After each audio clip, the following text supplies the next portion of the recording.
Hey guys, it's Ike and welcome to the 12th episode of Shadow's House. A little bit of a recap, we saw Kate getting Emilico out of her brainwash status by making her drink a whole lot of water, and then revealing the truth that living dolls are actually human, to which afterwards Emilico gets kidnapped. Then we saw John getting Shaun out of his brainwash status by punching it right out of him. And finally, we saw the four shadows regroup with each other and talking about how much they hate Edward. And that they all agree on not kidnapping, but on saving the kidnapped Emilico. And then maybe we'll beat the crap out of Edward later on. But yeah, that's about it for the recap. Let us get started. Stop it, I don't want to see this. Oh, hello there, Emilico. Oh, the tea's almost ready.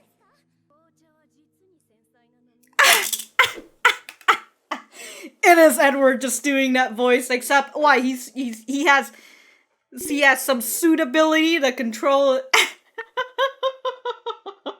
Okay. Why is he still wearing his original suit below that dress anyways? At least take it off. It's not coffee this time, but... Oh, this wasn't for Emilico? Okay.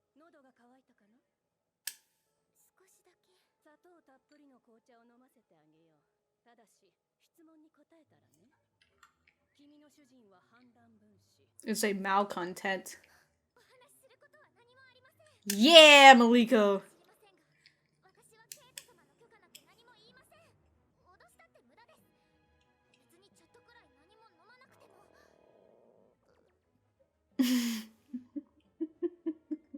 She will need some bread though, if you can give her some bread. Now it's just on the ground. Lord Grandfather's wing. Okay.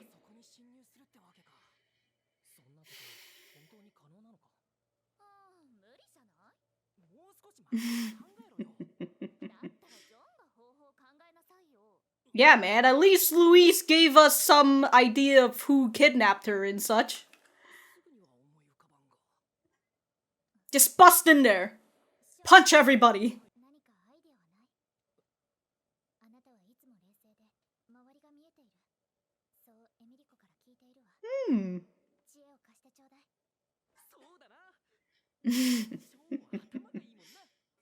Yeah, butter him up.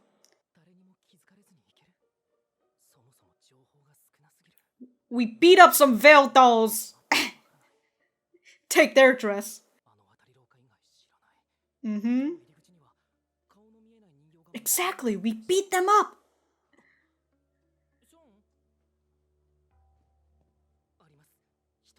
We give them a knuckle sandwich. Ones that been proving successful. Did he actually give her something to eat?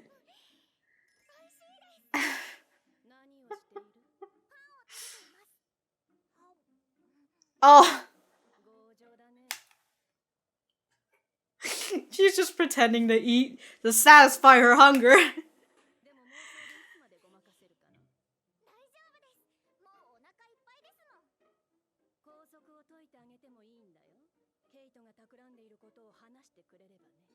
What does that will do for her?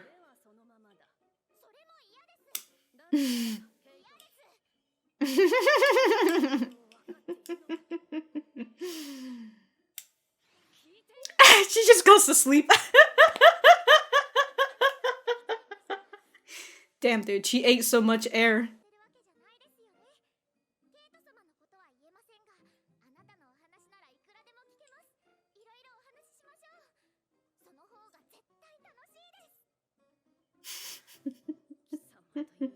You'll be the death of me.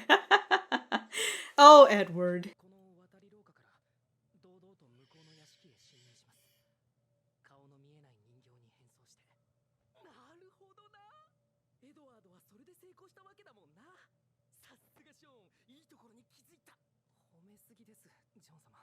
You know, why don't we get Lou and Ricky out of their brainwash status first, just in case they might start being like, yo, we're not supposed to do this, that sort of thing.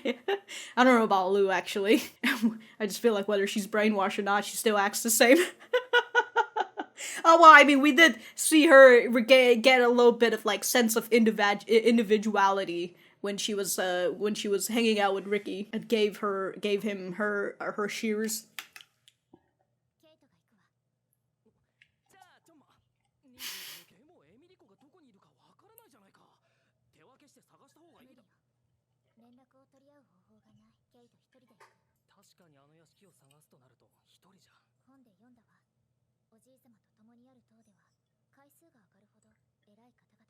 Mm-hmm.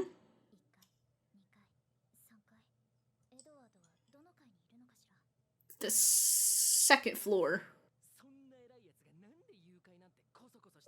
Wasn't so important was resort to. Okay.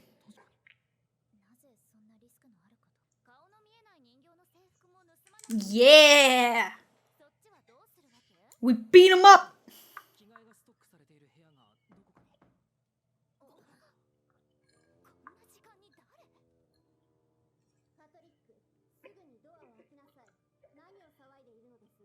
Who is that? Who is that? Barbie? Yeah, it was Babara. Barbara. Okay. Everybody hide.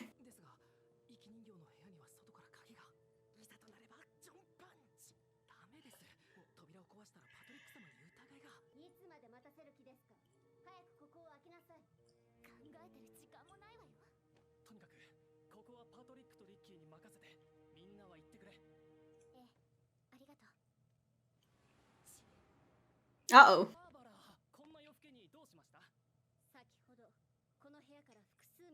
I was just having a theater act.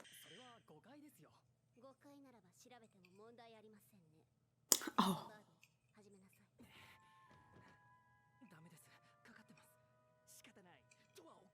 Yeah!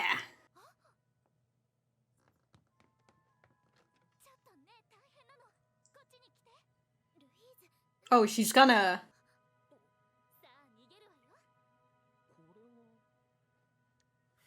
Yeah, that's what I thought. Look at that, her powers gun. It was proof useful.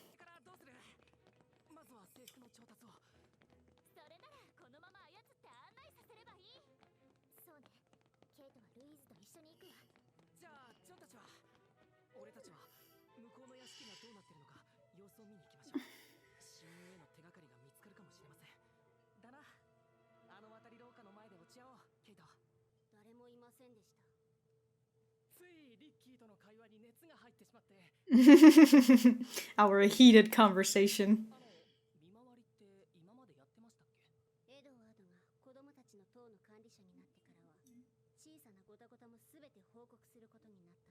Oh. Barbara doesn't like it.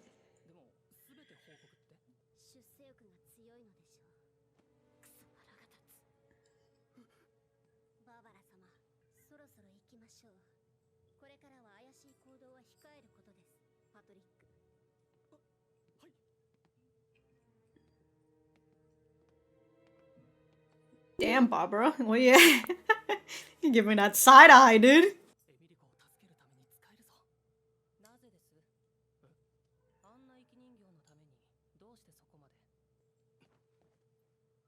Alright, you gotta punch Ricky out of it, too.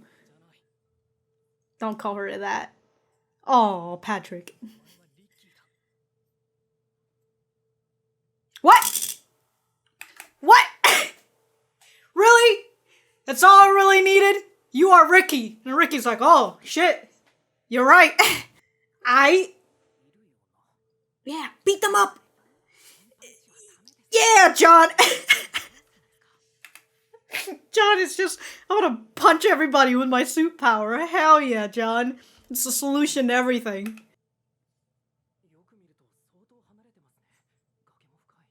The wings are further apart.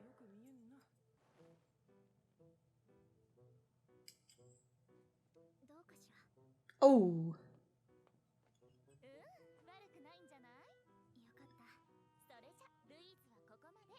Yep. Understandable. Well, I mean, Kate, you said that you were going alone, so.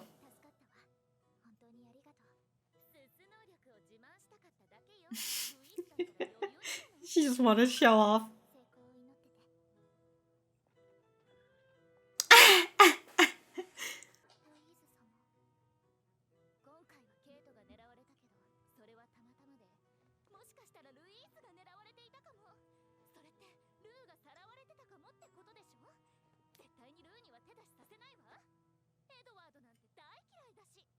What the? What? Lou is like, oh my god, Louise cares about me? Oh, I get. I don't know. No, it's just Kate.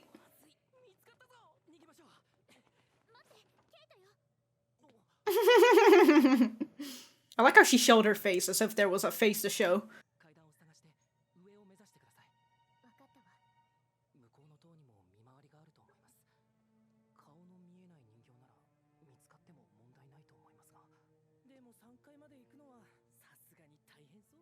I don't think he would be on the third floor.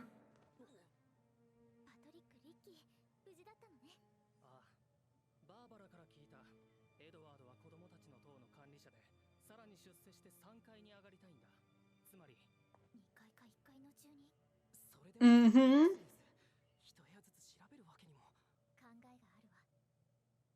Oh. And she still has her little ponch on. Don't bungle this? Who said this? Who said that? I think that was Patrick. Don't bungle this.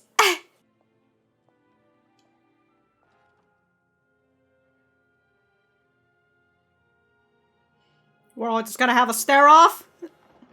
Okay.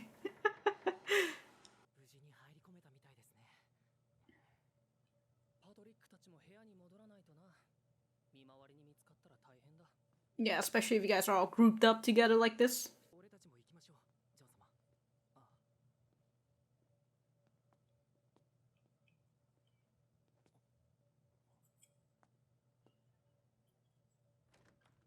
What are you looking back for, John? Still worried? I mean, understandable. Dank juice everywhere. What?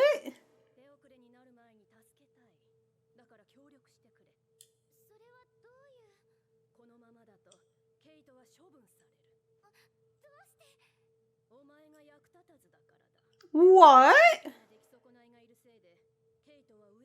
But Kate made it through the debut.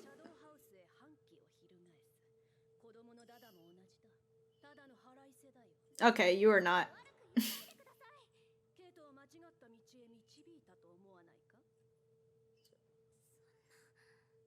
I think Kate was always that way, though.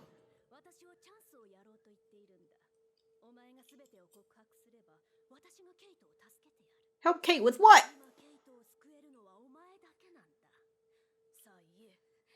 No, Emilico. Go back to sleep. It's okay. Huh, it's a box that's locked.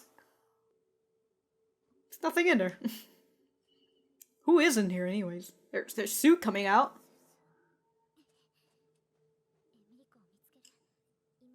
There's soup coming out and they locked this. To which, what a shitty lock, by the way. That could just easily break. Oh! It's that thing again. It's just, has it just been following? We saw in the previous episode, just running around the place. She felt it. No thanks, fam.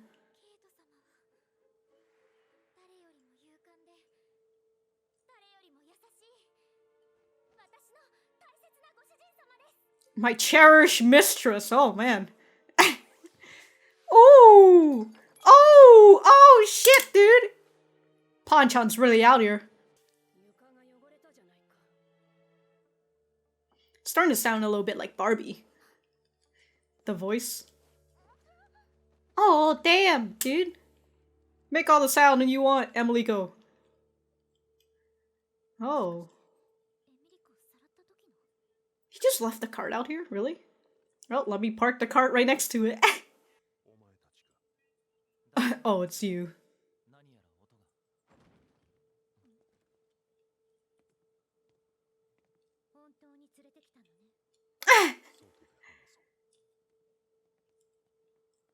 You think she heard that?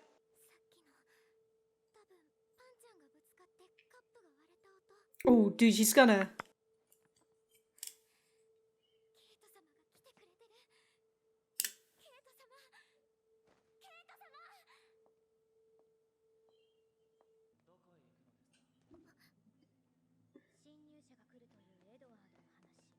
An intruder was coming.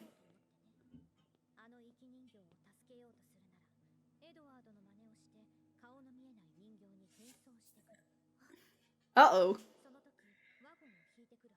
No, it's a good thing she's not pushing a car anymore.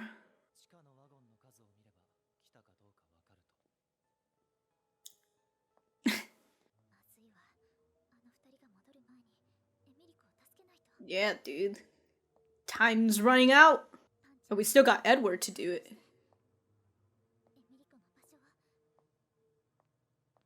It's like an Emilico radar. Ooh. Is this a trap? What is this? Why is she... How has she managed to get back up here?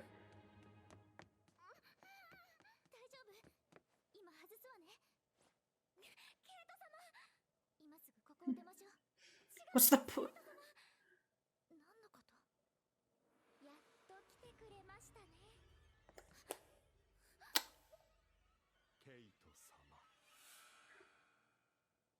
Oh no! Edward! What are you gonna do with her? Alright, so that was episode 12 of Shadow's House. Let me know what you guys think about it in the comments down below. You know that I always like talking to you guys.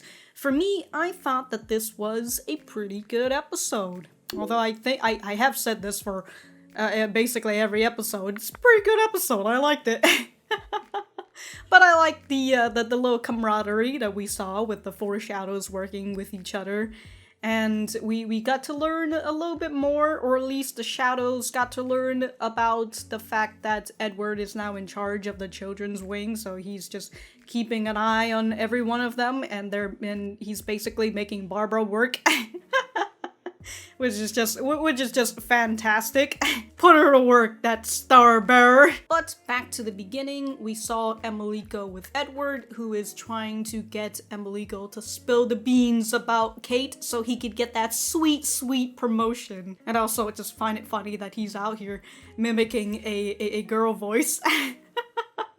Although it's not as fun knowing that he's using some suit power to control his voice. I just really wanted him to do it by himself. It's just him in a higher pitch voice.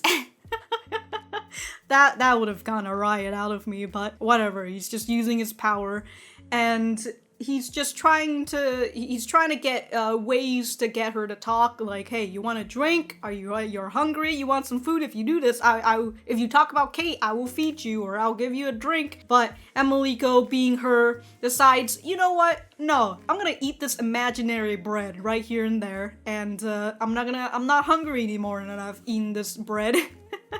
And oh boy, I am full, so now I'm just gonna go to sleep. And Edward's is like, what the fuck? I'm trying to get this girl to talk, but she's just not having it. And I absolutely love it, just seeing Edward having to deal with Emilico, the worst hostage in the world. She won't, not worst hostage, but she's just not going to give him what he wants that easily anyways. And we did see towards the end, he tried a different method, which is like, I'm trying to help Kate. You know, she's going to get discarded, and it's all because of you. So you're the only one who can save Kate by telling me what is going on with her. And perhaps Emilico felt a little bad, and perhaps she might have felt like she could have saved Kate, but she thought more about it and how, you know, how kind Kate was, and the fact that Kate was the one who gave her that individuality compared to all the other shadow masters who just named their living dolls same name as them and try to get them to be a living doll and not as anything else.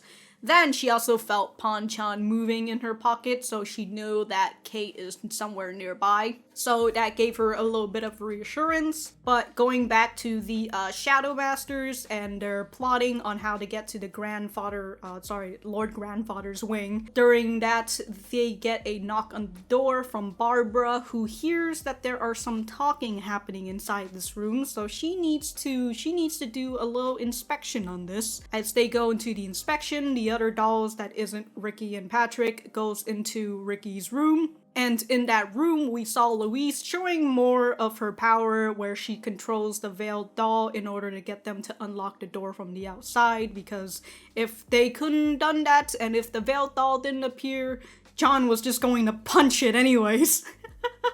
I love his solution. He's like, I'm gonna punch this door open. Or when they got to where the veiled doors, where the part where the grandfather, the corridor for to the Lord Grandfather's wing, he's like, I'm gonna punch those veiled dolls. To which Shaun is like, why wouldn't they just call for support? You know what? They don't even talk. How are they gonna call for support, huh? They can't say shit, especially when they're knocked out. Also, during the planning, they did say that they need to get a veiled doll costume for Kate so that she can pass through. And John is very worried for Kate and Emilico as well, and he offers himself to go, or at least to go with Kate so he can make sure that she's safe. But as they said, if they go in groups or go in pairs, it might be even more suspicious, so only one person can go. After they escape from Ricky's room, Kate splits off with Louise and Lou in order to go to where the veiled doll costume is, because Louise still has control of that veiled doll. So they're gonna run over there while Shaun and John are going to scout out the place and see how they're going to manage to get in there and such. Meanwhile, we have Patrick and Ricky, who are just a little nervous about what's going on, but after Barbie finds nothing in Patrick's room and also in Ricky's room, they are relieved, and Patrick begins asking Babara why is she doing a round of search, and Babara just goes and she answers it. She's not even like, none of your business or anything. She's just like, oh, it's because Edward's now in charge of the children's wing, and now he's telling me that I have to go report anything slightly suspicious. And also, he's doing it because he wants to climb the ranks, that little fucker. But after Barbara's talking, Patrick has an idea on where Emilico might be, and during that time, we have Ricky still in the brainwash state saying, why do you care so much about that living doll?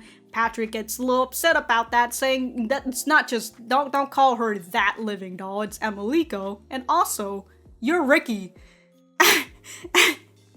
And at that point, Ricky just gets out of his brainwash state and he's like, yeah, you're right, I am Ricky. Oh my god. So over to the scene with Kate and Louise. Kate had gotten herself the uniform, and Louise had said, this is as far as I will go, which I don't know why Kate is like, huh? But we've talked about how Kate's going to be the only person entering, but Louise is like, I'm not gonna do any more that's going to risk me and Lou, because Edward's out here kidnapping Emilico because he suspects Kate, and she doesn't want to get to that risky spot to where Edward would even go and kidnap Lou, because, you know, she cares about Lou in her own little way. And I guess in that speech, Lou is like, oh my god, you're right. And she snaps out of her brainwashed state. But still in the same scene with Louise bragging about her newfound suit power, we had Kate giving her hugging her hand, giving her a little handshake, and we saw Louise looking back at that hand of hers before she started doing the speech about how she doesn't want Edward to kidnap Lou. So, you know, who knows? Maybe Louise is starting to have a little bit of a change. Who knows? I still just find it funny that Louise is really out here trying to brag about her new power to Kate's. To Kate specifically. Anyways, we have a regrouping of John, Kate, and Patrick. And Patrick talks about how, of course, since Edward is trying to climb the ranks, he's not going to be on the 3rd floor, so it has to be either on the 2nd or the 1st floor, which I feel like they should have just figured that out. And well, whatever. They don't know whether he's a 3rd floor lord or not. So with that information, Kate goes through the corridor safely because of her veiled doll uniform. And as she is inside there, she discovers this she discovers this little coffin place that has a very flimsy looking lock on it, but soot is coming out of there, and Kate wonders what it is for just a second before she's like, okay, I need to go save Emilico first. And as she runs out of that room, we see that shadow again, that little, for phase 1 shadow with the little white ribbon on it.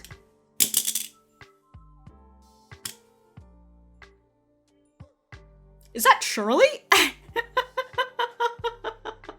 I was thinking, I was like, wait a minute, who else has some whiteness on them that isn't everybody else? But it could not be, you know, maybe it's a reincarnation, but we have this curious little shadow that is following Kate around. We saw it in the previous episode, and now it managed to follow her into the Lord Grandfather's wing, Grand Creator, whatever, who cares? So it's following her. We don't know what its intention is yet, so you know, whatever. It's just like those gnomes from Little Nightmare. It's kind of cute, don't you think? But Edward has caught on that there is an intruder, so he goes back and ties Emilico back up because Emilico had gone out of her chair previously. I thought she was just going to, you know, at least go get the cup and rip herself out, or maybe she did and Edward's just like, what the fuck, dog? Let me tie you back up. So she ties Emilico back up in the chair, and Emilico's just out here yelling for Kate. And once Kate finds Emilico, Edward is also in the same room, and the episode ends there with who knows what Edward's going to do to Kate. But if only she had John here. John would have just punched him in the gut. Actually, he's technically taken over a body, so like, would he still feel pain? Because if he does feel pain, just kick him in the nuts. I think Emilico's had a good hike to just punch him right there. That'll show him. Well, if I have anything else to say, I will write it in the description down below. Thank you guys for sticking around, and I will see you guys in the next video, or in the final episode of this, ha ha ha. Well, it's been, I can't say it's been a long journey, but it's been a journey, so I am, glad that you guys are still here, if you are still here. And I really should just say this towards the end of the final episode, but well, whatever. We're ending this video now.